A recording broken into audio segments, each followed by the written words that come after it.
So good afternoon, everyone. Welcome to Talent Finders podcast. Today, we sit down with an amazing and incredibly talented entrepreneur and founder and owner of CHEF LIZETTE Entertainment. So welcome, Lizette, to Talent Finders podcast, and thanks for giving me your time. Thank you for having me. So to start off, let's start at the beginning. Where did your journey start as a chef and entrepreneur? And was this something that you always knew you wanted to pursue? So if you could just give us a bit of background, that would be great. Yeah, for sure. So it's so interesting. Where did it begin? I would say at 11 years old, I was in client services, which is AKA known for babysitting. Wow. Yeah, I mean, I immediately just loved. And listen, when you're 11 years old, you don't know how to calibrate or even think for yourself that you're an entrepreneur. I just instinctively loved making my own money. But more than just making my own money, I liked the sense that people put trust in me and that it allowed me to be responsible.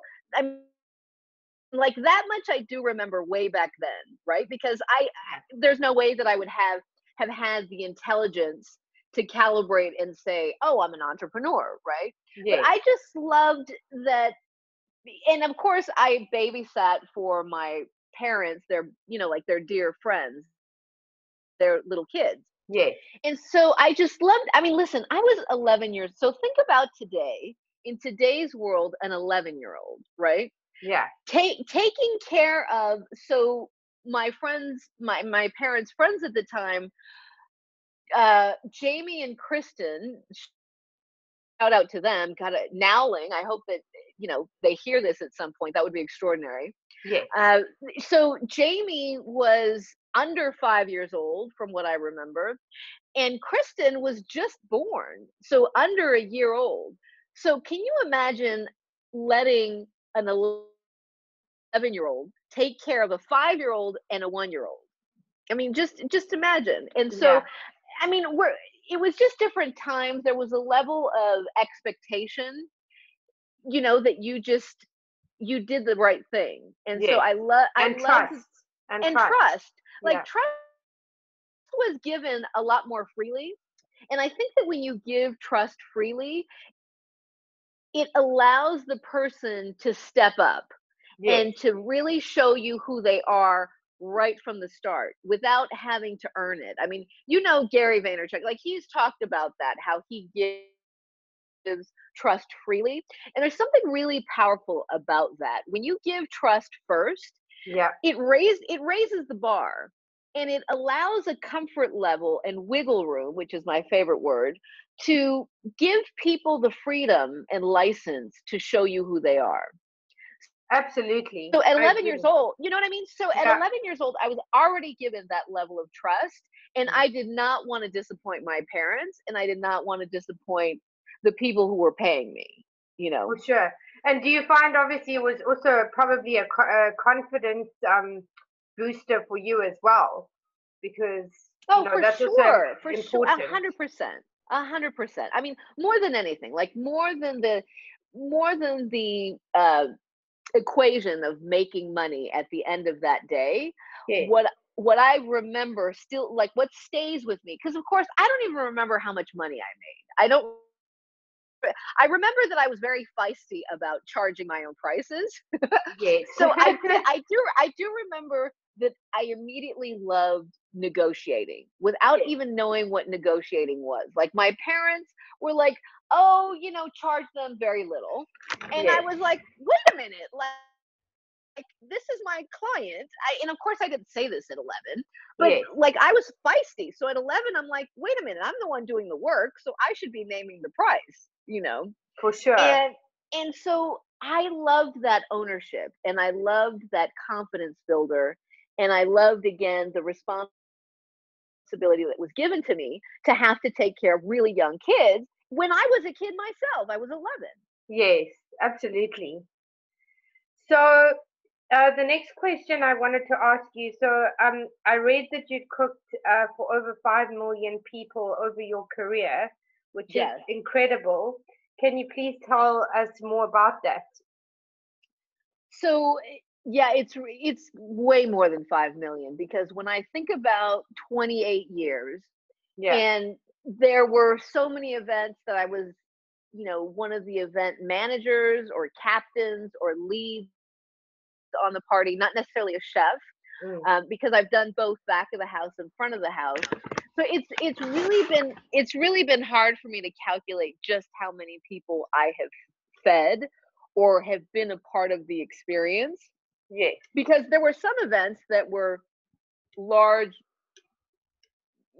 huge events, fundraisers, Yeah. or like E3 or Ecom or some of the biggest conferences in the world, Yes.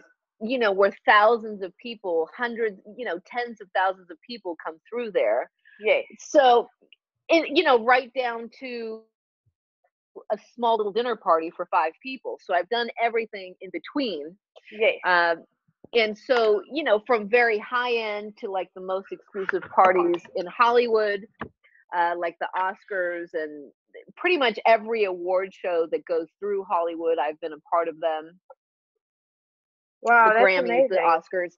Yeah, just it's been extraordinary. Like it's so interesting, because sometimes I need to remind myself, because so here's the interesting thing, because you and I are very into social media, right? Yes, for sure.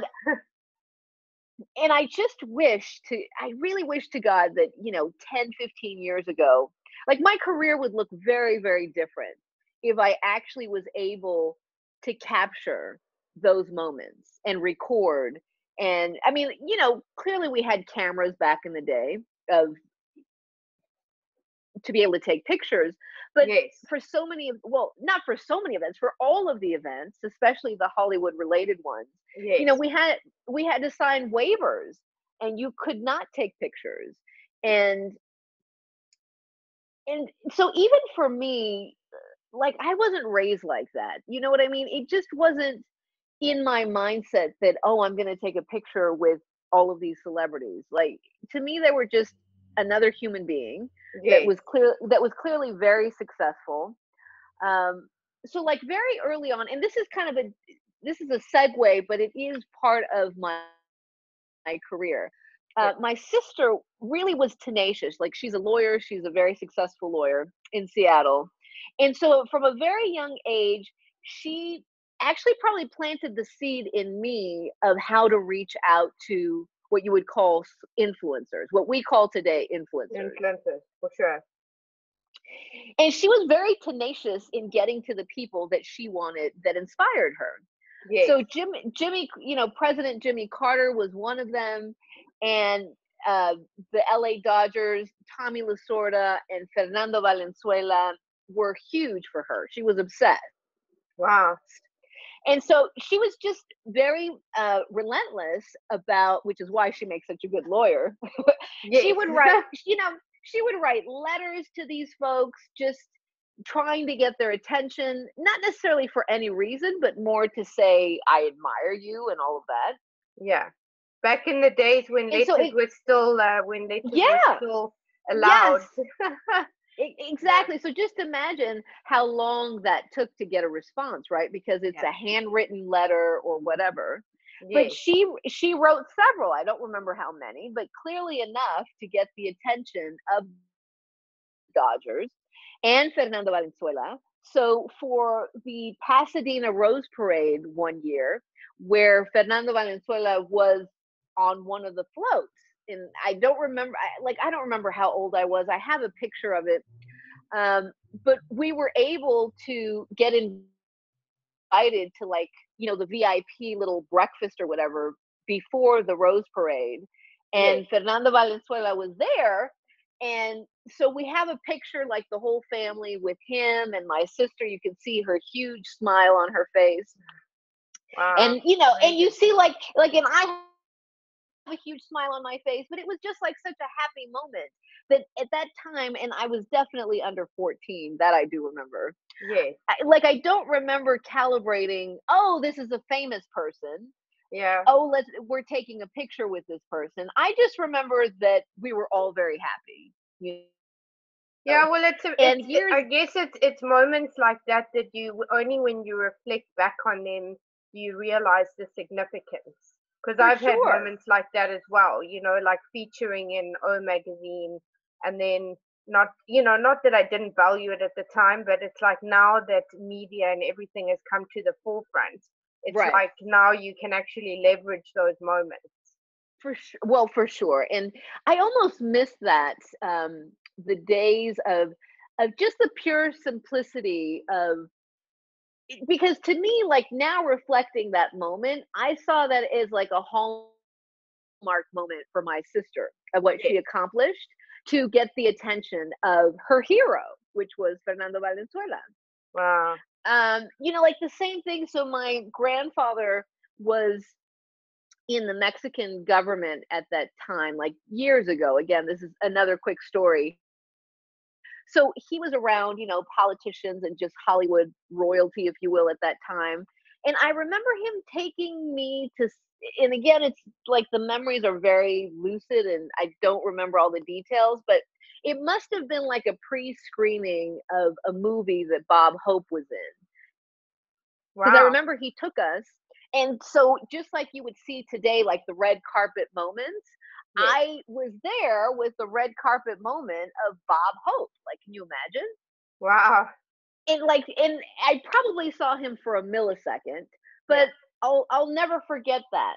And so, like, those moments early on, I think are what young people today are trying to achieve. Yeah, for sure. Well, that's amazing. I mean, incredible highlights for sure. So Yeah, and so, like, how that parlays into my career as a chef and being around, the most prolific actors, athletes, business leaders, presidents, royalty, dignitaries. I I I told those little stories in the beginning because it was planted in me. And I really think that, like, like the your life and the energy of life, yeah, like, everything is working in order, right? yes, And absolutely. so to me, I think that the universe just naturally put me into the environments that I've been in because they were just so organic. Like, I just fit right in. For me to be at the Oscars, to be next to Oprah Winfrey, to be with, Steve Jobs and Bill Gates and, Mm. President Barack Obama, like all of these folks, I just feel comfortable. Like, I don't see them as different from me. And I think they probably respect that more than people who get like overly excited around, Well, the for idea of sure. celebrity. So, For sure. I mean, I will tell you, and this is actually a fun little story that I've never really shared because I was embarrassed. But I was so geeked out that I lost myself, right? Because again, I'm always very good in environments with the most influential people. I just, like, I don't get starstruck. And I'm yeah. telling you, I've been around like the Dalai Lama and Nelson Mandela and like my goddess, which is Oprah. Like, Yes. like I've been around everyone, but I'm a total geek of Goodfellas, the movie. Yes. Like, I'm obsessed with that movie. It's one of my favorite movies of all time. And I'm also just obsessed with Robert De Niro. Like, there's not one movie that he's made that I don't absolutely love. I mean, to me, it's like such a close tie between Casino and Goodfellas, Yes. which to me are like probably my favorite movies of his. Um, but then, like, Awakening, like, well, anyways, all of his movies are sensational. But I happened to be working an award show by Spike TV, and I don't remember what the show is. It's like a dude. I don't know. It's like an award show for guys giving away award. I don't know. Anyways, but on this particular, and it was the show was being taped at Sony Studios. So on this particular award show, they were celebrating and honoring the 25th anniversary of Goodfellas, the movie. And so lo and behold, I'm in charge of the VIP room, of the green room for this award. So everyone who is going to be presenting or whatever, they go to the green room. And I'm telling you, everyone was there. Mike Tyson was there, Leonardo DiCaprio, and I don't know how many others. But to me, like, the room just became silent when Ray Liotta and Robert De Niro walked in. Like, I didn't know they were going to be there. And amazing. and John Pesci wasn't there. Or I mean Joe Pesci. But the two of them were going to, I guess, receive an award or talk about Goodfellas, right? Yeah. And I just lost it. I just lost myself because, again, like, when you're working those events, you're under really strict restrictions that you can't ask for an autograph, you can't take a picture. Yes. I mean, like, you're really subject to getting fired. Yeah. And I totally respect that because that's the way it should be, right? Yes. I mean, like, otherwise they'd these never get folks their should be job done, right? well, exactly. And I Yeah. mean, I really just believe in privacy. I believe in everyone's right to privacy. Yeah. And I was the manager in the green room. So what kind of example am I leading to, to be geeking out? But it was Robert De Niro and Ray Liotta for my, Yeah. you know what I mean? Like, for my Amazing. favorite movie of all time. And so I did ask, I did ask them for an autograph, and and Robert De Niro didn't seem quite so delighted with me, which is fine. I mean, I totally respected that. Yes, for But that was sure. my only geeked out moment. And So can I ask you, what was your greatest highlight in your career? Like, what has oh been my like God. Well, the biggest highlight? that's definitely one of them. I Okay. mean, that for sure is massive. Yes. And thank God that moment happened before I actually was. I mean, like, I've been around Oprah many times, and I have to set the stage for Oprah because she has literally been a co-designer of my life. She hasn't changed my life. She's literally been a co-producer of my life. Like, Yeah. aside from God and my parents and my grandparents and godparents, there's no one on the face of this earth that has impacted my life more than Oprah. I mean, I would say second to Oprah is Julia Child. And that's, Wow. like, Amazing. but Oprah, I mean, I literally have been learning. I've been a student of Oprah since I was 17. Yeah. I mean, No, I'm the imagine. same. For me, Yeah, she's I the mean, most iconic and influential, and for sure. really kind of I, in everything that she does, from a spiritual to just giving to impacting Well, people. I mean, listen, she's this entire interview could be about Oprah, but what Yeah. I can tell you is that I just turned 48. Yeah. And so just imagine over 3 decades to be learning from someone. And I love that she has been such a pioneer way before this social media game.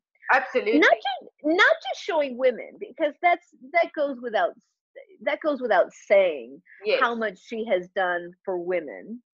Okay. But just in speaking in terms of media, okay, because I think that's probably the tone of whoever listens to your podcast. She has been at the forefront of constantly evolving in her craft and constantly pushing the envelope of who she is as a woman, as a businesswoman. And so I say all of that because I don't think that she has the kudos, quite honestly, that she garnered when she had her show. Like, Yes. when she was in the front of faces every single day. Yeah. She, you could say she was at the top of her game, but to me, she's always been at the top of her game because she's just constantly evolving and pushing the envelope to where she wants to navigate herself. Absolutely. I And mean, I so, think one of the things that sticks with me that she said is that sometimes when you're in process to something greater, because obviously her vision has always been about creating a legacy and creating something bigger than who she is. So I Right. think one of the things as a female entrepreneur for myself that resonates with me is that sometimes when you're in a process or when you're in something, you don't understand why you're in it at that period of time, but it's all in preparation for something greater. For And I think sure. that's the thing from that, amongst many other things, but for sure those things. Well, and I'll tell you, I mean, and I'll tell you one of my career highlights, which speaks to Oprah. But, just in going back, I credit her for my life in the most unique circumstance, in that I really think I was already born with this, but Yes, she made it feel okay, which is what made her just a god to me. And that is that she stands so confident yeah, in not having gotten married. You know what for I mean? sure. And navigating her career through the pressure, through the social judgment of what it means to not be married and have kids, right? Absolutely. And so for me, being born in a Mexican culture, Mm, that's just so against the grain. It's just so, absolutely. like, you're just an old spinster. You're just like, you're just a forgotten human being as a Mexican woman Mm, if you're not married and have kids. I don't know what to say, yeah, right? And it doesn't mean that I don't want those things. It just means that I've always known since day one. Like, it's so interesting. Like, since a little kid, I've yeah. always known that I was never going to settle. I was never just going to get hitched for the sake of getting hitched, You and And of me course, both.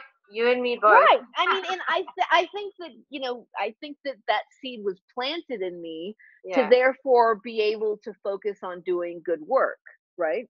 absolutely. But aside from that, like, Oprah made it feel normal. She was the only human being on the face of this earth in the 80s and 90s and Mm, 2000s, like all of those decades that I have learned from her, that was the shining example of what it looks like to be functioning, happy, yeah, healthy, and proud to be a woman.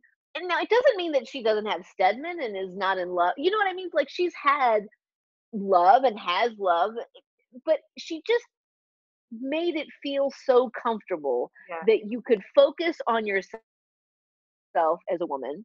yes, And by doing so, then clearly you become the best version of yourself, so that hopefully you could then attract the man or woman who is worthy of your time.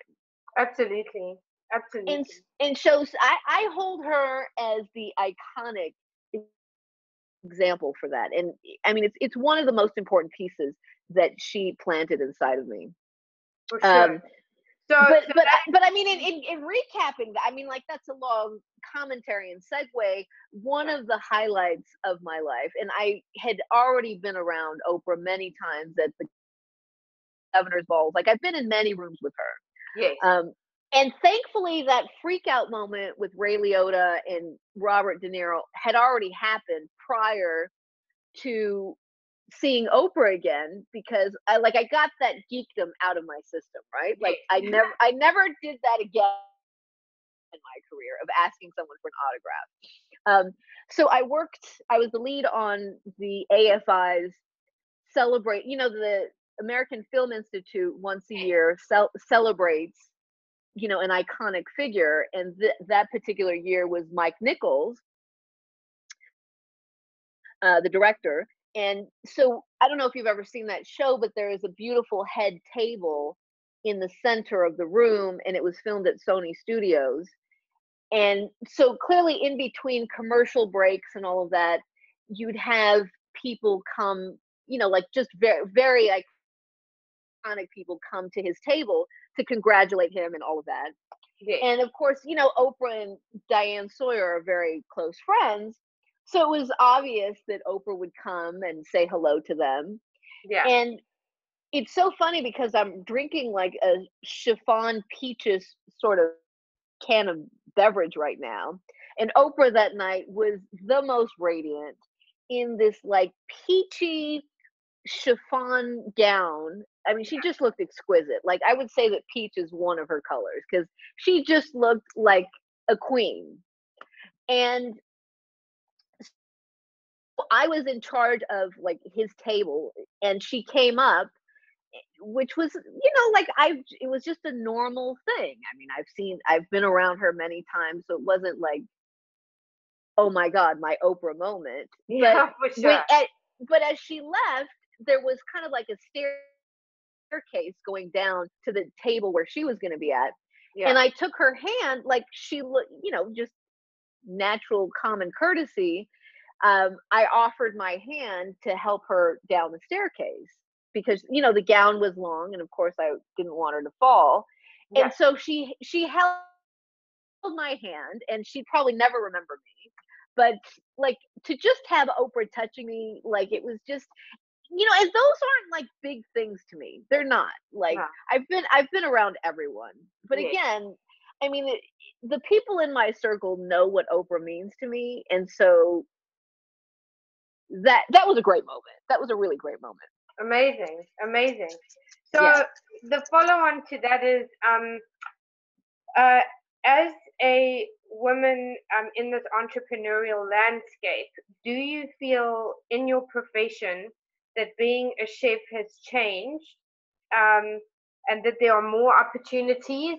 So do you feel, because I know a lot of women say, certain industries are very male dominated, and so did you find that in in in 2019, or maybe the last 2 years, especially with digital and social media and all of that, do you feel that um, women are more in leadership roles? No, no, no. We're not even close. No.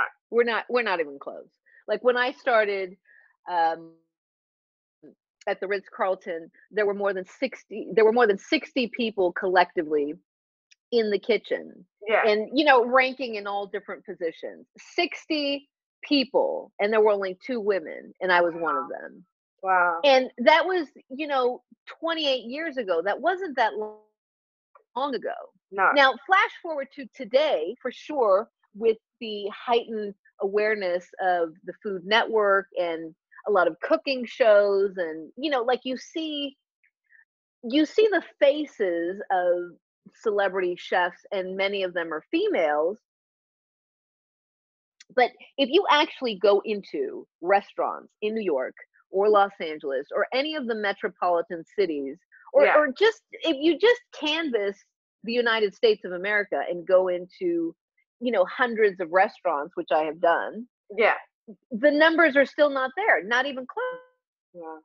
Not even close. And especially when you're talking about on the executive level of having executive chefs be Yeah. females, it's not even close. It's not, there's no way.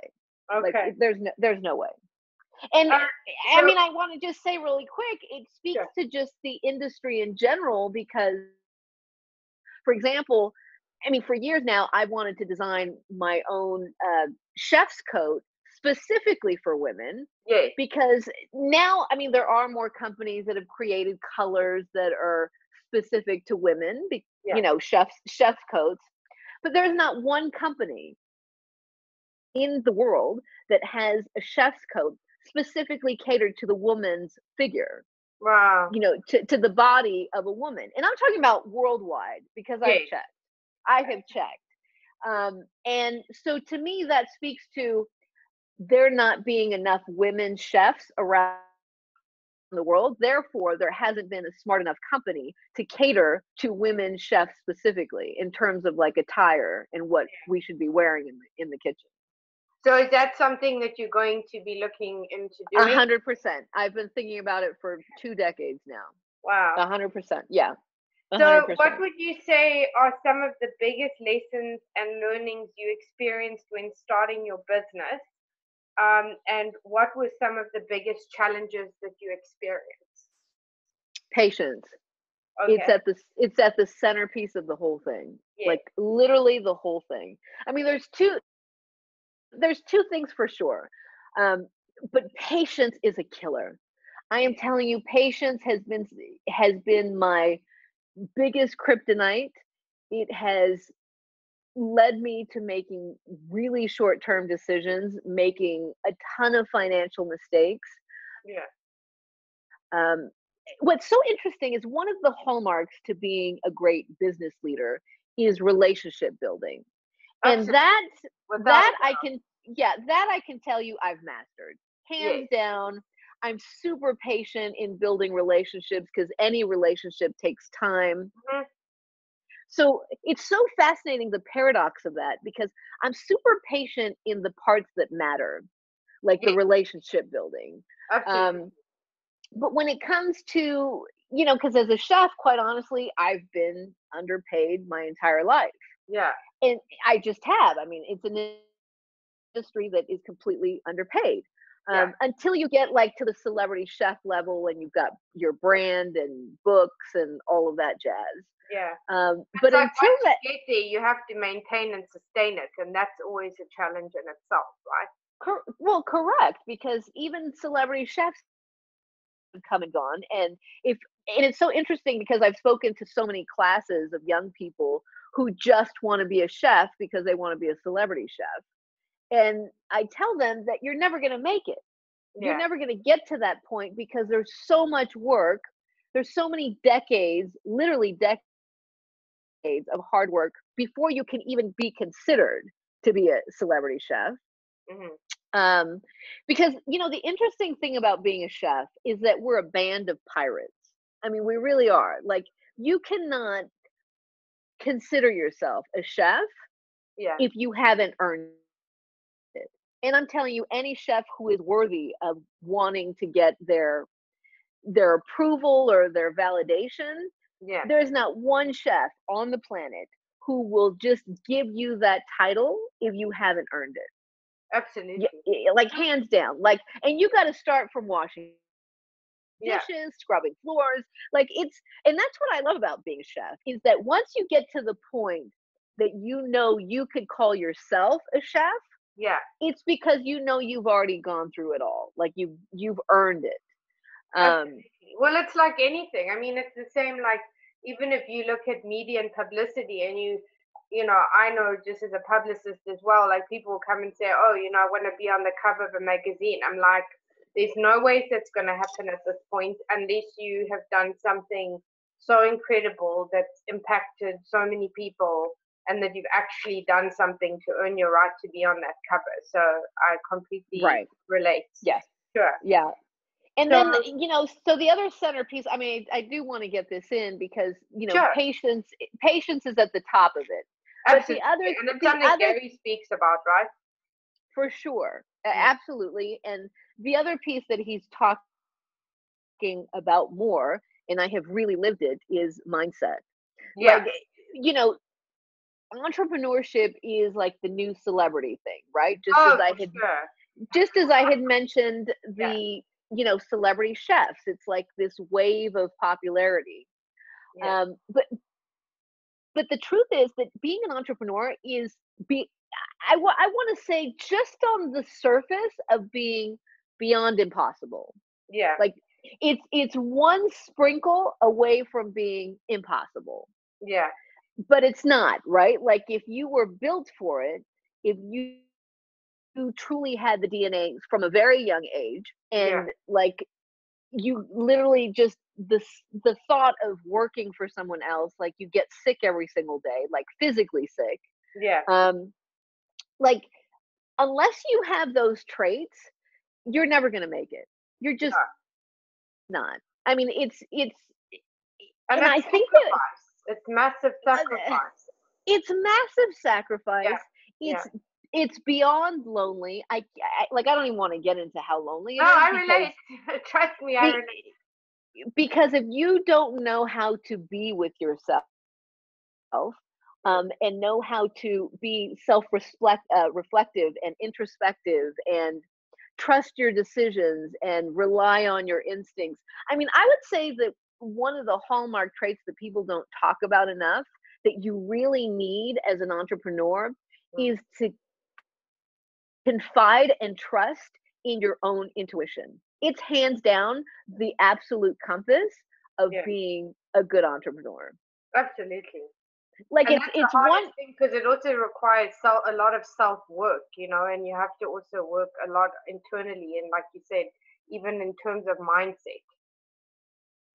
A ton, and it's Yeah. nothing that will ever be able to read in a book.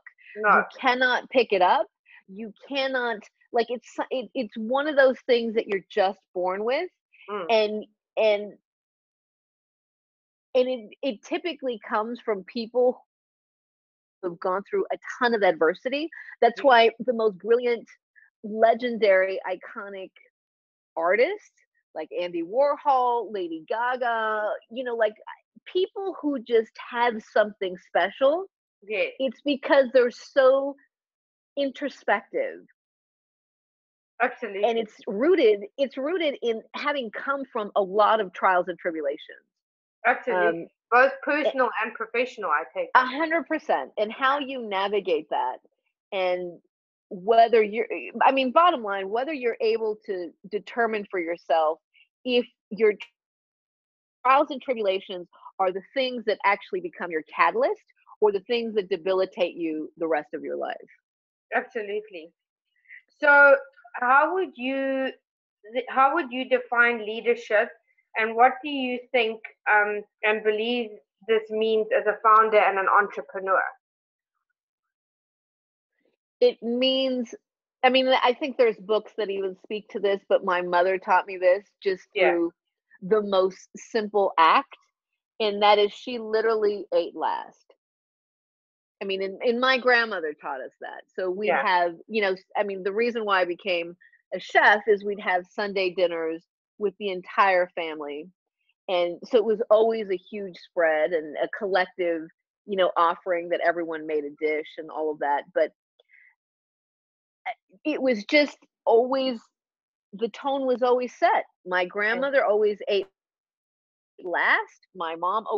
If it was if it was, I mean, like buffet style, it was basic, right? There was always going to be enough food. But Yes. if it was more like a dinner party where it was a seated thing, Mm. where you were serving plates to people, uh, I my mom always ate last. Like she always made sure that everyone was fed first. It's amazing. And that, to me, that is the mark of entrepreneurship. So that Yes. means you pay yourself last. That means you work for your employees. That Yeah. means you put yourself last always, always. Like Absolutely. that's the mark of leadership. Everyone thinks that, oh, I'm going to be this leader, and everyone's going to, I'm going to have this notoriety, and I'm going to have the spotlight. You're not a leader. No. But people Like also look at things from too glamorous a perspective, but they don't know the blood, sweat, and tears that went behind building They that. have no they No. have no clue. They have no clue. I Yeah. mean, what's the mark of a great coach? The Mm. mark of a great coach is someone who focuses on his players. Absolutely. If you see a coach that's focused on doing more interviews rather than being in the trenches making their players better, then that's not a great coach in my mind. No. But this actually brings me to another point, and I kind of wanted to highlight this as well before moving on to the next question. Sure. Is do you feel, because this is kind of something that's been an observation of mine recently, so of course there's always really good valid content that is being put out and whatever, but I often find listening and just interacting and engaging with people that I think there's people that are spending way too much time watching all these motivational videos and listening to all these programs, which I don't disrespect, but it's like you say, you either have to be the coach and the leader, and you can't be Right. doing something else all the time because that is not building your team or building your business. So, what is your take on all of this? Because I'm kind of finding it like it's just becoming a lot of noise. So, it's Right. almost like you have to become selective about what you want to actually engage Well, I with. mean, there's a real juxtaposition and a real paradox with that, right? Because sometimes you have it in you, like you've always had it in you Mm-hmm. to be an entrepreneur. Yeah. Um, so okay, so I'll give you my personal life as an example. Because I mean, again, I'll keep this short. Sure. So I dealt with really difficult domestic violence for 10 years. I mean, like I'm literally grateful to even be alive, Wow. to even have made it out. Yeah. And so now at 48, that happened in my 20s. So that's how I spent my 20s, being abused by a man, both Wow. physically and mentally. Yeah. Like for 10 years. So Sure. just imagine all the great work that I had in me, that my parents did, and all of my family, was Yeah. now completely shattered by a man in my 20s. Yeah. It has literally taken 20 plus years now to dissect and recover from that. Yeah. 20 years. And it's Um, hard. It's hard. it's Wow. it's again, it's almost impossible. Most people in my circumstance of Yeah. domestic violence Mm. either go into another relationship that way, Mm. or they get into a ton of behavior that's self-destructive. I mean, Absolutely. like, so I say all of that, and I'll just cut that part off there, because I'm saying that because it speaks to mindset, which is what I spoke about earlier. Yes. And because clearly I was with someone that shattered my self confidence, like literally broke my self esteem apart. Yeah. So, whatever my parents and family had given me up until my 20s, Was I gone. completely, I completely lost it. Yeah. And so now in my 30s and 40s, it took forever Yeah. to try to find myself again. Yeah. And that healing process is a very long one. It is. And I say all of that because if it wasn't for people like Marianne Williamson, like Gary Zukav, like Wayne Dyer, like Oprah Winfrey, like Carlos Castaneda, like Eckhart Tolle, and like Gary Vaynerchuk, I would not be able to have gotten through to the place where I am today. Yeah. So I don't want to discard, and Tony Robbins and Les Brown. Like I feel like I have to just mention everyone. I mean, there's way Yeah. more, but there's just key figures who have impacted my life at the right point and said the right thing that brought me back to myself. Because Yeah. this is who I always was, right? Yeah. And No, so for when sure. bad things happen to us, Yeah. we lose our way. Absolutely. And hopefully you attach yourself to great thinkers and leaders who are well intentioned, like all the people that I just mentioned, Yes. that are there to facilitate something, a word, an offering, a gesture, an example that you could hopefully learn from, that will elevate and change your life. And all of those people that I mentioned did that for me. So I don't want to discard the power and the value of reading the right information, of following the right people. But what I will say is the most important thing that was ever said to me was Mm. by Marianne Williamson. And she Yeah. said it in 2004.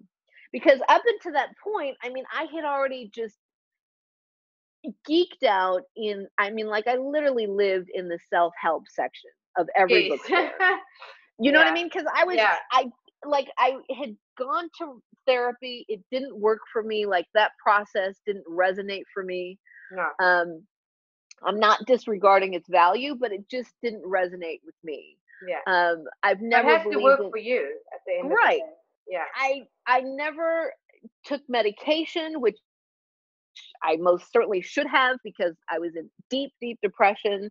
But Yeah. I just was not raised with that philosophy of taking a pill to solve your problems. Yes. Um, so I literally lived in every library and every bookstore in the self improvement section. Wow. but to the point, and I was also just a conference junkie, right? I would Yes, go from we've one all been there. right. We've all Yeah. lived in that kind of pattern. But in 2004, Marianne Williamson, it was a conference with Gary Zukav and Marianne Williamson, Yeah. and I will never forget, like to this day, like if she said it today, she looked out in the crowd Mm. in my direction. So I just felt like she was looking into my eyes. Yeah. And she was there to, you know, talk about her speech, but she was also promoting a book, right? So Yeah. who would ever think of saying this? She looks out in the crowd and she says, at some point, you have to put the books down and get to work. Yes, true And story. oh my God, like she looked in my eyes and I just knew that she was talking to Yeah. me. But consider this. I mean, we're now in 2019. Yeah. That happened in 2004. It's taken a ton of work in between for me to really own that. I believed it Absolutely. when she said it. I believed in the power of what she said, that you got to put the books down and get to work. But I didn't believe in myself enough yet. Yeah. So do you think And that in so, that process, sorry to interject, but do you think that in that process, because sometimes when you look at a situation, like you say, or you read a lot of books or you get a lot of counseling or whatever works for you, but did you feel at any point in that process that you were not living your best life or you were not living your fullest a hundred potential? percent, a Yeah, 100%, because I will tell you right now with complete confidence that hiding behind books is hiding. of course. Going to conferences is hiding. Yes, absolutely. Watching one more video on YouTube is hiding. Hiding. Yep, for And sure. the moment, and but again, it's so different for everyone. Like I could never, it's never going to make sense to anyone until they feel it for themselves, not Yes, believe it. Like it has to, you have to be able to feel it so deep in your soul that one day you wake up and it was not another piece of information that you watched, or another video, or yeah, another book, or another seminar, or another podcast. You literally wake up one day and you're ready, yeah. and you're just ready. And and I can't tell you when that's going to happen, No, but I can tell you the one thing that has been constant in my life is hope. I've never lost hope ever. yeah, absolutely. I've never lost hope. So And when you don't lose, do you go think ahead. that self forgiveness was part of that process? Because I think even though you were in that difficult period of your life and Right. that happened to you, I think that the biggest challenge that women have, I'm not saying men don't have it, but I'm saying women, the biggest challenge I feel that women have that go through, whether they were beaten up, raped, sexually Yes. harassed in some way, shape, or form, end up beating themselves up, blaming them, For saying, I sure. should have seen the signs, but, and well educated people. So it's not like even the people that are the smartest people in the world have gone through these kinds of situations. And do you think that self forgiveness is one of the hardest things? I will tell you, there's only two things that change your life. Yeah, That or there's only two things that hold you back in life. There's yeah, only two. And it's fear, yes, and it's not being able to forgive yourself. Hands yeah, down. You want to change your life, because here's the thing, and I mean, if we're talking about women specifically, but I think that it's non-gender related. specific, for sure. It is a human instinct that we're generally givers. And Yes, so what I mean by that is that it's so easy for us as human beings to forgive someone else before we forgive ourselves. absolutely. I mean, like the guy who abused me for 10 years, oh my God, it was so easy. It was so easy to forgive him.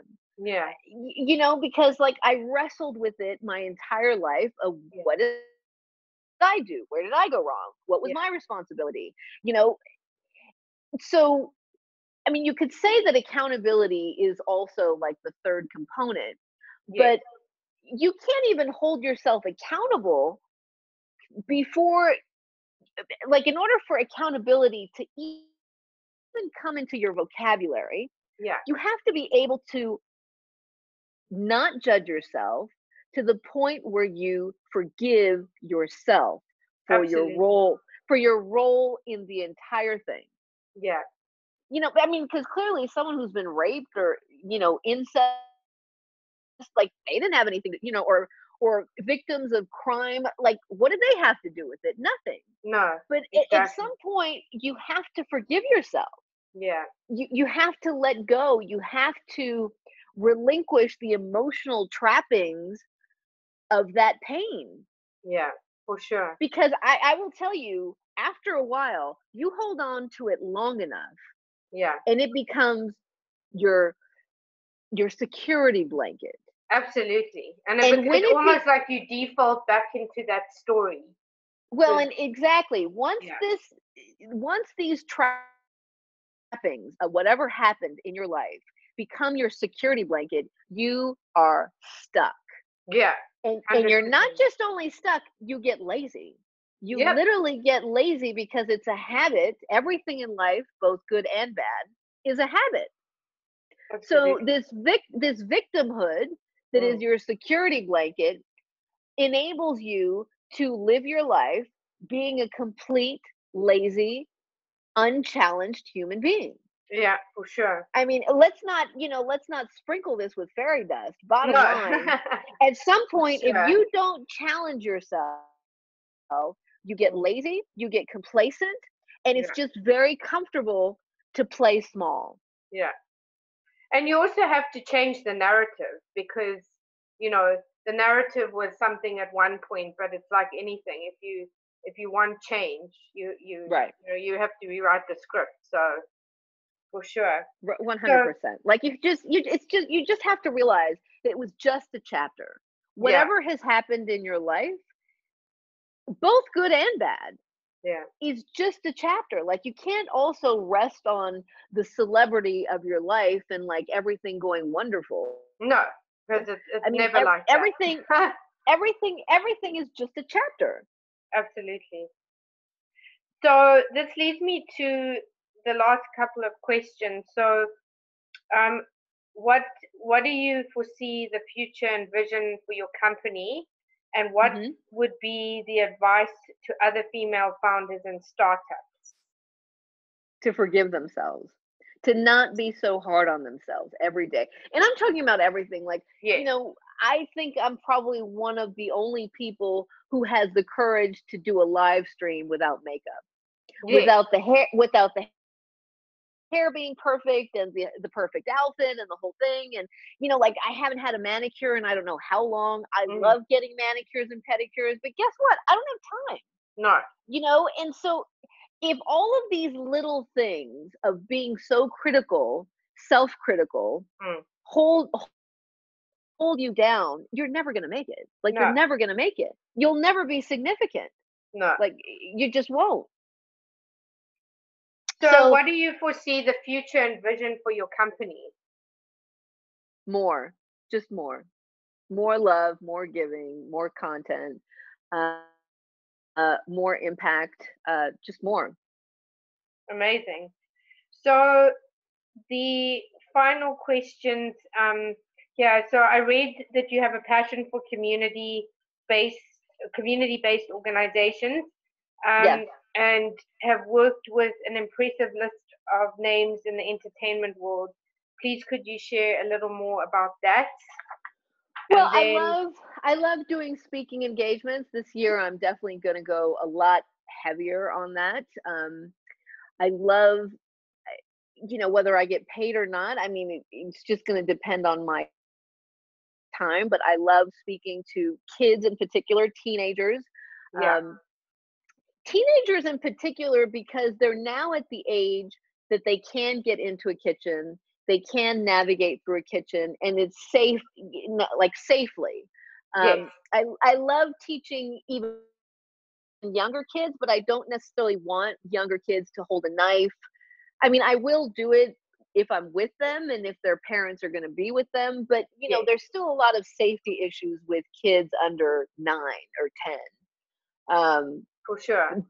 But definitely that age range, and even kids who go off to college, it's just such a joy for me when I could teach a young person how to make a shake, how to make something that will give them a level of independence, Yeah, so that ultimately when they go off to college or live on their own, they have some practical tools to learning how to feed themselves well.